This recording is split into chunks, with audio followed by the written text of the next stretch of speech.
অনেক সময় দেখা যায় হয়তো কারো ছেলে বিদেশে গিয়ে লেখাপড়া করতে চায়, সে যে বিষয়ে ভর্তি হতে যাচ্ছে সেটা অপ্রয়োজনীয়, এটা তাকে দুনিয়াতেও সাহায্য করবে না, আখিরাতেও সাহায্য করবে না। তারপর কারণ ছেলে বিদেশে পড়তে চায়, এই লোক সম্পত্তি বন্ধক রাখে এবং ছেলেকে আমেরিকাতে পাঠায় আর বলে আমার ছেলে তো আমেরিকায় পড়ছে, যদিও তার লক্ষ্যটা হচ্ছে সে ছেলেকে আমেরিকাতে পড়াবে। আসলে উদ্দেশ্যটা কি? জীবনটা কোন কেন্দ্রিক? কিছু লোক যারা হচ্ছে সমাজ কেন্দ্রিক, আমরা জানতে চাই আমাদের পরিবারের বাইরের লোকজন কি চিন্তা করে, এভাবে পুরো জীবনটা সমাজ কেন্দ্রিক হয়ে যায়। কিছু লোক প্রতিবেশী কেন্দ্রিক, প্রতিবেশীর সাথে প্রতিযোগিতায় লিপ্ত। একটা গল্প মনে পড়ে গেল, একসময় একজন ফেরেশতা এসে এক লোককে বলল, আমি তোমার উপর খুশি, তুমি যা চাইবে আমি তোমাকে তাই দেব, তবে একটা শর্ত, যা তুমি চাইবে আমি তোমাকে সব দেব, তবে তোমার প্রতিবেশীকে দেব তার দ্বিগুণ। লোকটা বলল, একটা রোলেক্স ঘড়ি আমার চাই। ফেরেশতা তাকে রোলেক্স ঘড়ি দিয়ে দিল। প্রতিবেশী দুটো রোলেক্স ঘড়ি পেল। লোকটি বলল, একটা মার্সিডিজ গাড়ি আমার চাই। ফেরেশতা তাকে মার্সিডিজ গাড়ি দিল। প্রতিবেশীকে দুটো মার্সিডিজ দিল। লোকটি বলল, একটা সুন্দর বড় বাংলো চাই। ফেরেশতা তাকে সুন্দর বড় বাংলো দিল। তার প্রতিবেশীকে দেওয়া হলো দুটো সুন্দর বড় বাংলো। লোকটি পরে বলল, দয়া করে আমার শেষ ইচ্ছাটা তুমি পূরণ করে দাও। কি সেটা? আমার একটা চোখ তুমি নষ্ট করে দাও, যাতে কিছু আমি চোখে না দেখতে পাই।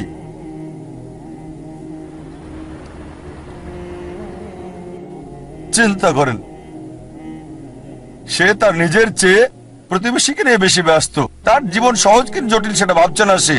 প্রাচুর্য কি দারিদ্রতা যাই থাকুক, সে বেশি চিন্তিত তার প্রতিবেশীর চেয়ে ভালো জীবন যাপন করা নিয়ে। এ কারণেই সে ফেরেশতাকে বলল, আমার একটা চোখ নষ্ট করে দাও, যাতে প্রতিবেশীর দুটো চোখই নষ্ট হয়ে যায়। এভাবে আমরা প্রতিবেশী কেন্দ্রিক। নিজে সুখী কিনা ভাবছে না, দেখতে পারবে কিনা সেটা ব্যাপার না। যেহেতু প্রতিবেশী সম্পূর্ণ অন্ধ হবে, তাই একটা চোখ হারাতে কোনো আপত্তি নাই। প্রতিবেশী কেন্দ্রিক।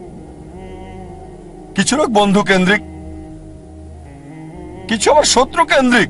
তারা বেশি চিন্তিত তার শত্রু কি করছে সেটা নিয়ে, শত্রু কি চিন্তা করছে আমার ব্যাপারে তা নিয়ে পরিকল্পনা করে। শত্রু যদি এটা করে আমি ওটা করব, সব সময় সারা জীবন চিন্তা করে এভাবে শত্রুরা কি করছে। এটা আপনি পাবেন বিভিন্ন ক্ষেত্রে। ব্যবসায় চিন্তা করছে তার শত্রুর ব্যাপারে, ছাত্র চিন্তা করছে শত্রুর ব্যাপারে। তারা যা চিন্তা করে তার প্রতিরোধ চিন্তা করে।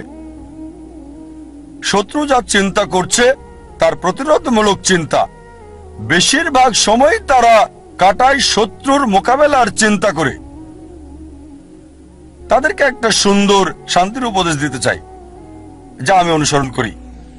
যদি কেউ আপনার দিকে পাথর ছুঁড়ে মারে, নিজেকে এতটা উঁচুতে নিয়ে যান যাতে পাথর আপনাকে ছুঁতে না পারে। কেউ আপনার দিকে ঢিল ছুঁড়ে মারলে নিজেকে এমন উঁচুতে নিয়ে যান যাতে পাথর আসতে না পারে।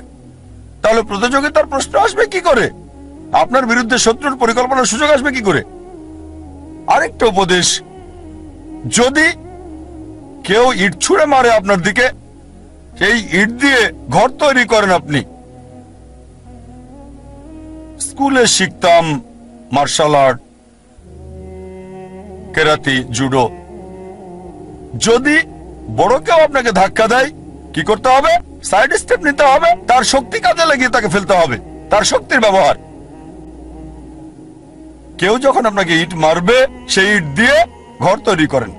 কিছু লোক সুনাম কেন্দ্রিক, তারা সুনাম চায়, মূল উদ্দেশ্য খ্যাতি পাওয়া। যে কোনো অনৈতিক কাজ করতে প্রস্তুত, নিয়ম কানুন বিসর্জন দিতে পারে।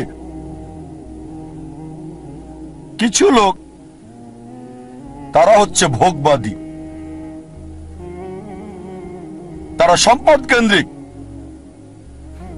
সব সময় চিন্তা করে অর্জন কি, কত সম্পদ করেছে, তারা কি পরে। আর এটা কমন, খুবই কমন মানুষের মধ্যে, বিশেষ করে ধনীদের মধ্যে। বন্ধুদের সাথে দেখা হলে গল্প শুরু করে, কোন ব্র্যান্ডের ঘড়ি পরেছো, এটা কি ট্যাগ হিয়র নাকি ওমেগা, ও এটা রোলেক্স, ফিতাটা কিসের, আয়রনের নাকি চামড়ার, বেসালটা কি, ও কোন ধরনের ডাল, গোল্ড প্লেটেড ডায়মন্ড স্টোন, ও কারুকাজ করা, পার্টি ফিলিপ।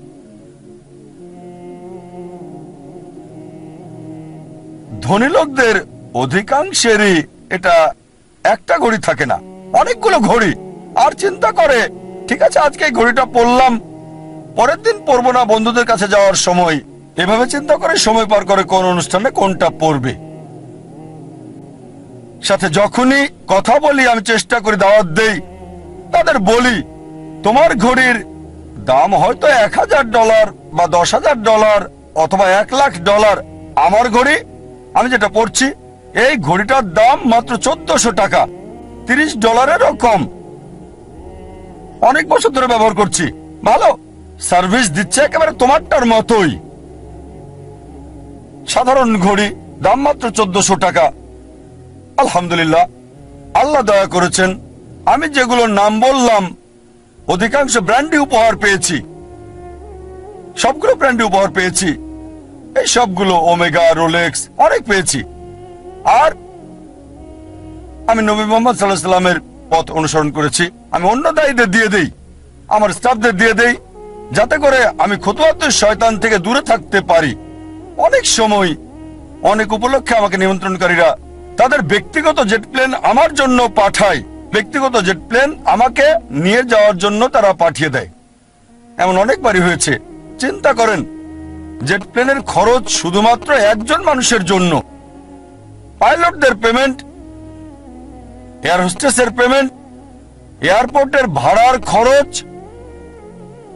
তাই আমি তাকে বললাম এটা সবচেয়ে ভালো হয় যদি একটা ইকোনমিক ক্লাস টিকিট পাঠান। আলহামদুলিল্লাহ, আল্লাহ আমাকে দয়া করেছেন, আমার পরিবারকে রহমত করেছেন। মাশাআল্লাহ, এই সব গাড়ি কিনতে পারবো, ফার্স্ট ক্লাসে ভ্রমণ করতে পারি, আলহামদুলিল্লাহ। কিন্তু আমি একজন দায়ী, তাই আমি তাকে বললাম এত টাকা খরচ করার চেয়ে বরং একটা ইকোনমিক ক্লাস টিকিট পাঠিয়ে দেন, চলে আসব, বাকি টাকা অন্য কোথাও দান করে দেবেন আল্লাহ সুবহানাহু ওয়া তাআলার পথে। চতুর্থ ক্যাটাগরি, আয়োজক সমস্যা দিয়েছেন আর তারপর সেগুলো ব্যবহার করে না, এগুলো কিনে না। প্রিয় নবীজি মুহাম্মদ সাল্লাল্লাহু আলাইহি ওয়াসাল্লামের মতো, আমাদের প্রিয় নবী মুহাম্মদ সাল্লাল্লাহু আলাইহি ওয়াসাল্লামের ক্ষমতা ছিল, সুনাম ছিল, আধিপত্য ছিল।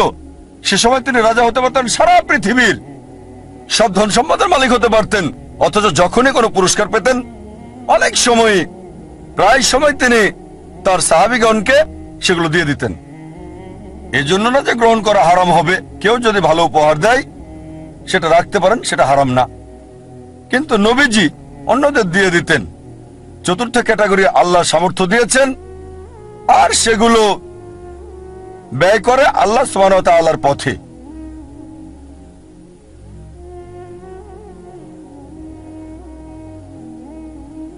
আমাদের গন্তব্য নির্ধারণ করতে হবে, আমাদের কেন্দ্র কোনটি। মানব জাতির জন্য সবচেয়ে গুরুত্বপূর্ণ গন্তব্য আল্লাহ কেন্দ্রিক হতে হবে। তার উদ্দেশ্য, তার লক্ষ্য হতে হবে আল্লাহ সুবহানাহু ওয়া তাআলা এবং সর্বশেষ চূড়ান্ত নবী মুহাম্মদ সাল্লাল্লাহু আলাইহি ওয়াসাল্লাম। আর বিশ্বাস করেন, আল্লাহ কেন্দ্রিক হলে আপনার নিজেকে অবহেলা করতে হবে না, পরিবারকে অবজ্ঞা করতে হবে না, আপনার সমাজকেও না। আল্লাহ কেন্দ্রিক হলে আল্লাহ বলেছেন নিজের যত্ন নাও, রাতে ঘুমাও। আল্লাহ বলেছেন পরিবারের দেখাশোনা করতে। পিতামাতার ব্যাপারে আল্লাহ বলেছেন সূরা ইসরা অধ্যায় 17 আয়াত 23 ও 24 যে আল্লাহ নির্দেশ দিচ্ছেন তাকে ছাড়া কারো ইবাদত করবে না, পিতামাতার সাথে সদ্ব্যবহার করবে, যদি তাদের একজন বা উভয়ই বার্ধক্য উপনীত হয় বিরক্তি প্রকাশ করবে না, এমনকি উফ শব্দটা করবে না। বিনীতভাবে কথা বলো, দয়ার ডানা মেলে দাও, আর দোয়া করো হে আল্লাহ তাদের অনুগ্রহ করো যেভাবে তারা আমাকে শৈশবে লালন করেছেন। তার মানে যদি আল্লাহ কেন্দ্রিক হন, পিতামাতাকে ভালোবাসতে হবে, সম্মান করতে হবে, মান্য করতে হবে। যদি তারা আল্লাহ এবং রাসূলের বিরুদ্ধে যায় সেক্ষেত্রে মানবে না, তারপরও ভালোবাসা সহানুভূতি থাকতে হবে। সূরা লোকমান অধ্যায় 31 আয়াত 14 এবং 15। যদি আল্লাহ কেন্দ্রিক হন তার মানে এই না যে স্ত্রীর খোঁজ খবর নেবেন না। একটা হাদিস আছে প্রিয় নবীজি মুহাম্মদ সাল্লাল্লাহু আলাইহি সাল্লামের, আহমদ ইবনে হাম্বল, হাদিস নাম্বার 7396। আমাদের নবীজি মুহাম্মদ সাল্লাল্লাহু আলাইহি সাল্লাম বলেছেন, মুমিনদের মাঝে সে সবচেয়ে উত্তম যে তার পরিবারের সাথে ভালো, বিশেষ করে স্ত্রীর সাথে। আল্লাহ কেন্দ্রিক হলে পরিবারকে অবহেলা করতে হবে না, সমাজকে অবহেলা করতে হবে না। আল্লাহ বলেন সূরা মাউন অধ্যায় 107 আয়াত 1 থেকে 7 যে প্রতিবেশীর হক আদায় করো, প্রতিবেশীকে সাহায্য করো। প্রিয় নবী মুহাম্মদ সাল্লাল্লাহু আলাইহি ওয়াসাল্লাম বলেছেন, এই হাদিসটা আছে সহিহ বুখারীতে ভলিউম 1 বুক অফ ফেথ হাদিস নাম্বার 13, যে সে কখনোই পূর্ণ মুমিন নয় যদি তার ভাইয়ের জন্য তা পছন্দ না করে যা সে নিজের জন্য করে থাকে। তার মানে অন্যদেরও দেখাশোনা করতে হবে। তাই আল্লাহ কেন্দ্রিক হওয়া মানে এই না যে সবকিছুকে অবহেলা করে ভিখারির মতো জীবনযাপন করতে হবে। তবে কেন্দ্র হবে আল্লাহ। আল্লাহ যদি সম্পদ দেন, সেই সম্পদকে আল্লাহর রাস্তায় ব্যয় করেন। আল্লাহ সুনাম দিলে আল্লাহর রাস্তায় সেটা ব্যয় করতে হবে। আল্লাহ আপনাকে গুণ দিলে, আল্লাহ আপনাকে অনুগ্রহ দিলে আল্লাহর রাস্তায় সেটাকে ব্যয় করেন। সবচেয়ে বড় উদাহরণ, রোল মডেল, যে মানুষটি সম্পূর্ণভাবে আল্লাহ কেন্দ্রিক ছিলেন, সর্বশেষ এবং চূড়ান্ত নবী মুহাম্মদ সাল্লাল্লাহু আলাইহি সাল্লাম। আমাদের প্রিয় নবী মুহাম্মদ সাল্লাল্লাহু আলাইহি সাল্লাম সবচেয়ে বড় উদাহরণ। তিনি সবকিছুতে আল্লাহ কেন্দ্রিক ছিলেন। আর তিনি শুধু মুসলিম জাতির জন্যই আসেননি, সমগ্র মানব জাতির জন্য রহমত স্বরূপ। আল্লাহ কোরআনে বলেন সূরা আম্বিয়া অধ্যায় 21 আয়াত 107, ওয়ামা আরসালনাকা ইল্লা রাহমাতাল লিল আলামিন, আমি তো তোমাকে অবশ্যই সমগ্র মানব জাতির রহমত হিসেবে প্রেরণ করেছি, সমগ্র সৃষ্টির রহমত হিসেবে, সমগ্র পৃথিবীর জন্য রহমত। একজন মানুষের জন্য সবচেয়ে ভালো উদাহরণ, যার জীবনের সবচেয়ে ভালো উদ্দেশ্য ছিল। মানব জাতির সবচেয়ে বড় উদাহরণ একজন মানুষের জন্য, বর্বর জাতিকে যিনি মানব জাতিতে রূপান্তরিত করেছেন, যে মানুষটা মানব জাতিকে বদলে দিয়েছিলেন। আর ইতিহাস পড়লে ঘন্টা দিন একসাথে বলে যেতে পারবেন। মুসলিমরা কি বলছে সেটা বাদ দেন, নবীজি মুহাম্মদ সাল্লাল্লাহু আলাইহি সাল্লাম সম্পর্কে শত শত অমুসলিমের কথার উদ্ধৃতি দিতে পারবেন, যারা নবীজির প্রশংসা করেছেন। এখানে কয়েকটা উদাহরণ দিচ্ছি। জর্জ বার্নার্ড শ, তিনি বলেছেন মুহাম্মদ সাল্লাল্লাহু আলাইহি সাল্লাম সম্পর্কে যে আমি তার সম্পর্কে পড়েছি, মানে নবী মুহাম্মদ সাল্লাল্লাহু আলাইহি সাল্লাম, আর আমার মতে নিরপেক্ষ অবস্থান থেকে বললে তাকে মানবতার রক্ষাকারী বলা উচিত। George Bernard Shaw. Thomas Carlyle বিখ্যাত ঐতিহাসিক ছিলেন, তিনি একজন ইউরোপিয়ান অমুসলিম। তার লেখা একটা বই হিরোজ অ্যান্ড হিরো ওয়ারশিপ, তিনি বীরদের ইতিহাস তুলে ধরেছেন। আর 1 নম্বর হিরো, একজন বীর নবী, তিনি ঈসা আলাইহিস সালাম ছিলেন না, তিনি মুসা আলাইহিস সালাম ছিলেন না, দাউদ আলাইহিস সালাম ছিলেন না, সুলাইমান আলাইহিস সালাম ছিলেন না, তিনি ছিলেন মুহাম্মদ সাল্লাল্লাহু আলাইহি সাল্লাম। চিন্তা করেন, থমাস কার্লাইল একজন ইউরোপিয়ান, একজন খ্রিস্টান, তিনি 1 নম্বর বীর নবী হিসেবে রেখেছেন নবী মুহাম্মদ সাল্লাল্লাহু আলাইহি সাল্লামকে। আমরা লা মার্টিনের কথা বলতে পারি। লা মার্টিন ছিলেন বিখ্যাত ঐতিহাসিক, তিনি ফরাসি, বই লিখেছেন দ্য হিস্টোরি অফ দ্য টক্স। তিনি লিখেছেন, যদি উদ্দেশ্যের মহানুভবতা, সামর্থ্যের সীমাবদ্ধতা আর অসাধারণ ফলাফল, এই 3টি বিষয় একজন ব্যক্তির মহত্ব নির্ণয়ের মাপকাঠি হয়, আধুনিক ইতিহাসে কাউকে পাওয়া যাবে না যে নিজেকে তুলনা করবে নবী মুহাম্মদ সাল্লাল্লাহু আলাইহি ওয়াসাল্লামের সাথে। উদ্দেশ্যের মহানুভবতা, সামর্থ্যের সীমাবদ্ধতা আর অসাধারণ ফলাফল, এই তিনটি বিষয় হচ্ছে একজন মানুষের মহত্ত্ব যাচাইয়ের মাপকাঠি। মানব ইতিহাসে এমন কাউকে দেখি না আধুনিক ইতিহাসে যে মুহাম্মদ সাল্লাল্লাহু আলাইহি ওয়াসাল্লামের কাছাকাছি যাবে। তারপর আরো লিখেছেন, মানব জাতির সকল গুণাবলীতে কোন মানুষই নিজেকে নবী মুহাম্মদ সাল্লাল্লাহু আলাইহি ওয়াসাল্লামের সাথে তুলনা করতে পারবে না, কারণ আল্লাহ কোরআনে বলেছেন সূরা ইসরা অধ্যায় 17 আয়াত 81, وقل جاء الحق وزهق الباطل إن الباطل كان زهوقا। যখন সত্য মিথ্যার বিরুদ্ধে দাঁড়ায় মিথ্যা ধ্বংস হয়ে যায়, আর মিথ্যার ধ্বংস অনিবার্য। আল্লাহ কোরআনে বলেন সূরা কালাম অধ্যায় 68 আয়াত 4, নিশ্চয়ই নবী মুহাম্মদ সাল্লাল্লাহু আলাইহি সাল্লাম উত্তম চরিত্রের উপর অধিষ্ঠিত। আল্লাহ বলেন সূরা আহজাব অধ্যায় 33 আয়াত 21, অবশ্যই নবী মুহাম্মদ সাল্লাল্লাহু আলাইহি সাল্লামের জীবনের মধ্যে তোমাদের জন্য রয়েছে উত্তম আদর্শ। নবী মুহাম্মদ সাল্লাল্লাহু আলাইহি সাল্লাম জীবনের সকল ক্ষেত্রেই সফল ছিলেন, কেবল ধর্মীয় ক্ষেত্রে নয়, রাজনৈতিক ক্ষেত্রে সফল, নিরপেক্ষতার ক্ষেত্রে, সুষ্ঠু জীবনযাপনের ক্ষেত্রে তিনি এতই সফল ছিলেন যে তার প্রত্যেকটা কাজই আমাদের জন্য অনুসরণীয়। তিনি কি পড়তেন, যদি অনুসরণ করেন ইনশাআল্লাহ সওয়াব পাবেন। আদেশ করেছেন আর নিজেও টাকনুর উপরে কাপড় পরতেন, যদি টাকনুর উপরে কাপড় পরেন ইনশাআল্লাহ পুরস্কার পাবেন। ওই ব্যক্তির মতো বিজ্ঞানী হতে চাইলে আইজাক নিউটনের লম্বা চুল সাহায্য করবে না, তার জুতা সাহায্য করবে না, কাপড় সাহায্য করবে না, কিন্তু যদি নবীজির মতো হতে চান, তিনি যা করেছেন সেগুলোর মতো তাকে কপি করেন, আপনার কল্যাণ হবে এই পৃথিবীতে, পাশাপাশি আখিরাতেও। তিনি বলেছেন দাড়ি রাখতে, যদি দাড়ি রাখেন ইনশাআল্লাহ কল্যাণ হবে আপনার। নবীজি যা করেছেন, জীবনের সকল ক্ষেত্রে সফল ছিলেন, তিনি সবচেয়ে উত্তম রোল মডেল সব মানুষের জন্য। ইসলামের ইতিহাসে আরো কয়েকজন রোল মডেল, তারা হলেন আল আশারে মুবাশশিরা, সেই 10 জন যারা জান্নাতের সুসংবাদ পেয়েছেন। এটা আছে সুনান তিরমিজি ভলিউম নাম্বার 4 হাদিস নাম্বার 1171।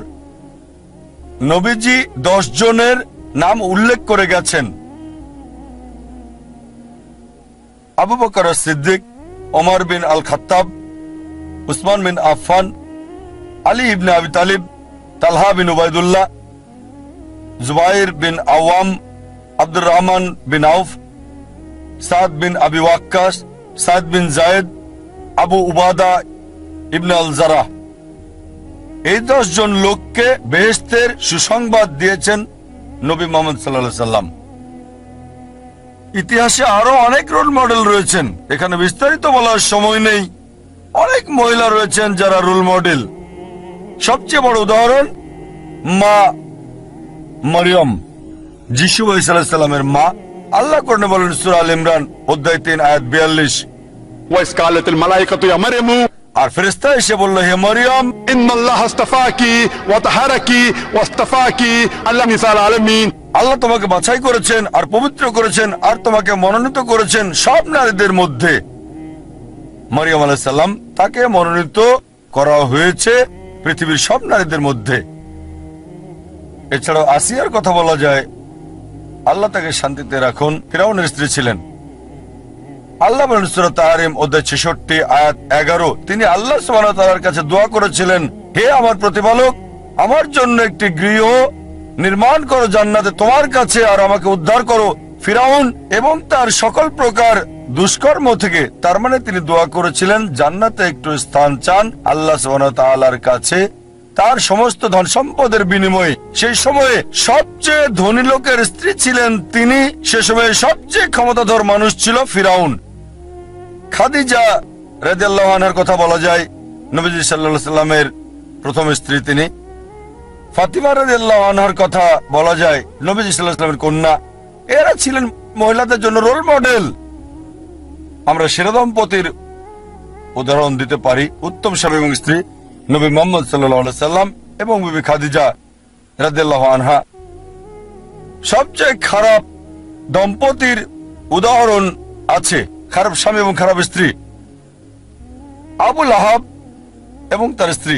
আল্লাহ বলেন সূরা আল-লাহাব অধ্যায় 111 আয়াত 3, তারা দুজনেই আগুনে জ্বলবে। ভালো স্বামী এবং খারাপ স্ত্রীর উদাহরণও রয়েছে। আল্লাহ বলেন সূরা তাহরীম অধ্যায় 66 আয়াত 10, লূত আলাইহিস সালাম এবং নূহ আলাইহিস সালামের স্ত্রীদের মধ্যে এর উদাহরণ রয়েছে। তারা ছিলেন সৎকর্মশীল এবং আল্লাহ সুবহানাহু ওয়া তাআলার অনুগত, কিন্তু তাদের স্ত্রীরা তাদেরকে মানত না। আল্লাহ এই সমস্ত স্ত্রীকে দোজখে দেবেন। ভালো স্ত্রী এবং খারাপ স্বামীর উদাহরণ রয়েছে। আমি আগেও বলেছি, আসিয়া, আল্লাহ তাকে শান্তিতে রাখুন, ফিরাউনের স্ত্রী। ফিরাউন ছিল খারাপ স্বামী, আসিয়া সবচেয়ে ভালো স্ত্রী। তিনি দোয়া করেছিলেন সূরা তাহরীম অধ্যায় 66 আয়াত 11, আমি জান্নাতে একটু জায়গা চাই আল্লাহ সুবহানাহু ওয়া তাআলার কাছে দুনিয়ার সম্পদের বিনিময়ে, ফিরাউনের সব সম্পদের বিনিময়ে। এমন অনেক উদাহরণ আছে। নবীজি মুহাম্মদ সাল্লাল্লাহু আলাইহি ওয়াসাল্লাম বলেছেন, আল্লাহ শক্তিমান বিশ্বাসীকে বেশি ভালোবাসেন। বর্তমান সময়ে অনেক উদাহরণ আছে। এমন একটা নাম শেখ বিন বাজ, আল্লাহ তাকে রহম করুন, রহিমুল্লাহ। সামর্থ্য কম ছিল, অন্ধ ছিলেন, তারপরও অনেক জ্ঞানী ছিলেন তিনি। যদিও অন্ধ ছিলেন, তবুও তার সময় অন্যতম সেরা পণ্ডিতদের একজন। শেখ আহমেদ দিদাত উদাহরণ আছে, ষষ্ঠ শ্রেণীর পাস, খ্রিস্টান বিশেষজ্ঞদের চ্যালেঞ্জ করেছেন। আরেকটা উদাহরণ দিতে পারি, যদিও বড় না তবে আলাদা। আমি নিজে, আমার নিজের কথা, যদিও নিজেকে বড় মনে করি না তবে আলাদা। এ কারণে যারা আমার শৈশব দেখেছে তারা আমাকে জানে আমি তোতলা ছিলাম। যখন কেউ বলতো তোমার নাম কি, আমি বলতাম যা যা যা যা জাকির, এরকমই ছিলাম। শৈশব থেকে আমি তোতলা। শেখ আহমেদ দিদাতের দ্বারা অনুপ্রাণিত হয়ে মেডিকেল কলেজে পড়ার সময় পৃথিবীর সেরা ডাক্তার হওয়ার স্বপ্নটাই দেখতাম। কখনো চিন্তাও করিনি যে 25 জন লোকের সামনে কথা বলবো। এই অবস্থা ছিল ডক্টর জাকির নায়েকের। স্বপ্ন দেখতাম পৃথিবীর সেরা ডাক্তার, বড় সার্জন হওয়ার। কখনো স্বপ্নেই ভাবেনি। স্বপ্নের ক্ষেত্রে যে কোনো স্বপ্ন আপনারা দেখতে পারেন, তবে 25 জনের সামনে কথা বলার মতো স্বপ্ন আমি কখনো দেখিনি। আলহামদুলিল্লাহ, আল্লাহ সুবহানাহু ওয়া তাআলার সাহায্যে শেখ আহমেদ দিদাতের দ্বারা অনুপ্রাণিত হয়ে এখন আল্লাহর ভৃত্য অনুগত, মাশাআল্লাহ। কথা বলি শত শত, হাজার হাজার, লাখ লাখ লোকের সামনে, মাশাআল্লাহ। এখানে দেখতে পাচ্ছেন 1 লাখেরও বেশি। শয়তানের সাথে দুইভাবে যুদ্ধ করা যায়, পানি দিয়ে অথবা আগুন দিয়ে। আমি আগুন বেছে নিয়েছি। এটা ছিল তার উত্তর। আমি যখন দেওয়া শুরু করলাম, তার ম্যাটেরিয়াল ব্যবহার করতাম, তবে নরম হয়ে থাকতাম, খুব নরম, খুব দয়ালু। কোনো ফলাফল নাই। মেডিকেল কলেজে দাওয়া দিতাম, তারপর মিলিট্যান্ট হলাম। শেখ দিদাতের চেয়ে বেশি মিলিট্যান্ট। হায় আল্লাহ, কি পেলাম! মুসলিম বন্ধুরা সব দৌড়িয়ে পালিয়ে যেত, আর আমি অমুসলিমদের সাথে একা। মিলিট্যান্ট হওয়ার একই ফলাফল পেলাম। মাশাআল্লাহ, আল্লাহ আমাকে পথ দেখিয়েছেন। স্টেজে এসে আমি নরম হয়ে যাই, এত নরম হই যে প্রশ্নকারীরা গালমন্দ করলে আমি হাসতাম। শেখ আহমেদ দিদাত আমাকে দিলেন টাইটেল। প্রথমে দিলেন দিদাত প্লাস, তারপর আবার যখন দেখা হলো, বাবা তারা তোমাকে গালমন্দ করছে, অভিশাপ দিচ্ছে, তুমি হাসছো, আবার টাইটেল দিলেন। আমার যা করতে লেগেছে 40 বছর, তুমি তা করে ফেলেছো 4 বছরে। আর আলহামদুলিল্লাহ, যদি আমার ব্যাপারে দেখেন, আমার পছন্দটা, আমি এমন লোক যে সব সময় চেয়েছি সেরাটা, কখনোই 2 নম্বরটা চাইনি, সেরাটা। শৈশব থেকে সেরাটা বাছাই করেছি। এখন আমি আমার আকাঙ্ক্ষাকে আল্লাহ সুবহানাহু ওয়া তাআলার দিকে ফিরিয়েছি।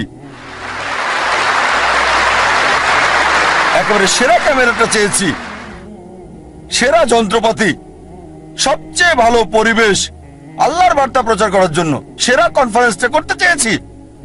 এই কারণে এই কনফারেন্স আমরা এখানে করছি। ধরেন গ্র্যামি অ্যাওয়ার্ডস এবং অস্কার অ্যাওয়ার্ডস, এদের উদ্দেশ্যটা হারাম, তবে তাদের প্রযুক্তি প্রশংসা করার মতো। বললাম, কেন আমরা করতে পারবো না আল্লাহ সুবহানাহু ওয়া তাআলার জন্য? উদ্দেশ্য ভিন্ন, আল্লাহ সুবহানাহু ওয়া তাআলাকে খুশি করা। পৃথিবীকে দেখাতে চাই যে আমরা মুসলিমরাও আলহামদুলিল্লাহ করতে পারি। এমন না যে এগুলো ছাড়া দেওয়া হবে না, হবে। আমরা দেখাতে চাই যে আমরা আল্লাহ সুবহানাহু ওয়া তাআলার জন্য সেরাটা চাই, সবচেয়ে ভালো অফিস করতে চেয়েছি। এজন্য সবচেয়ে ভালো অফিস করেছি, ব্যবহার করেছি ইটালিয়ান মার্বেল। আমার অফিসে ইটালিয়ান মার্বেল, ইসলামিক রিসার্চ ফাউন্ডেশনে। আমার বাড়িতে ইটালিয়ান মার্বেল নাই। কেন? যে স্থানে মানুষ আল্লাহ সম্পর্কে জানতে আসে তাদের সেরাটা দিতে চেয়েছি। সে সময় 1990-এর দিকে ইন্ডিয়াতে ইটালিয়ান মার্বেল মুসলিম অফিসে শুনি নাই। সামান্য দিয়ে শুরু। আমাদের অফিস ছিল মাত্র 20 থেকে 25 বর্গ মিটারের, 25 বর্গ মিটার অফিস ছিল, একজন কর্মচারী। এখন মাশাআল্লাহ আল্লাহর দয়ায় এখন 400-রও বেশি এমপ্লয়ি মাশাআল্লাহ। সবচেয়ে বড় দাওয়া প্রতিষ্ঠান মাশাআল্লাহ। আল্লাহ সাহায্য করেছে। স্কুলে আমি ভালো বিতার্কিক ছিলাম, খুবই ভালো। উদ্দেশ্য কি ছিল? বিতর্কে জয়ী হওয়া। উদ্দেশ্য পরিবর্তন করেছি, দিন প্রচারের চেষ্টা করছি, সত্য দিন ফলাফল পাচ্ছি। প্রথমে আমি ঘুমাতাম 5 ঘন্টা 6 ঘন্টা মেডিকেলের সময়, এখন ঘুমাই মাত্র 3 ঘন্টা আল্লাহর জন্য। আর আমার সবসময় চেষ্টা ছিল পৃথিবীতে ভিন্ন কিছু বা সেরা কিছু করা, দুটো যে কোনো একটা। মাশাআল্লাহ একটা ভিন্ন চ্যানেল শুরু করলাম তুলনামূলক ধর্মতত্ত্বের উপর। আল্লাহ এটাকে পৃথিবীর সবচেয়ে জনপ্রিয় চ্যানেল করেছেন, 100 মিলিয়নেরও বেশি দর্শক মাশাআল্লাহ। আল্লাহকে খুশি করার মধ্য দিয়েই দেখবেন আল্লাহ আখিরাত এবং দুনিয়াতেও পুরস্কার দান করবেন। এই ইচ্ছা নিয়েই স্কুল চালু করেছি যে ইনশাআল্লাহ ইসলামিক ইন্টারন্যাশনাল স্কুলের প্রত্যেকটা ছাত্র, বোম্বেতে 400-রও বেশি, চেন্নাইয়ে 250-এর বেশি, ইনশাআল্লাহ তাদের সবাই 100 গুণ বেশি ভালো পাবে শিক্ষা এবং পরিবেশ জাকির নায়েকের চেয়ে। এটা আল্লাহর হাতে। তিনি জাকির নায়েক বানাবেন কি তারও বেশি। তবে আমাদের উদ্দেশ্য তাদের ভিত্তি করে দেওয়া, ফাউন্ডেশন দেয়া, যেখানে 100 গুণ ভালো সেবা পাবে, ট্রেনিং পাবে, ভিডিও পাবে, পরিবেশ জাকির নায়েকের চেয়ে। এটা আল্লাহর হাতে, তিনি বানাবেন কিনা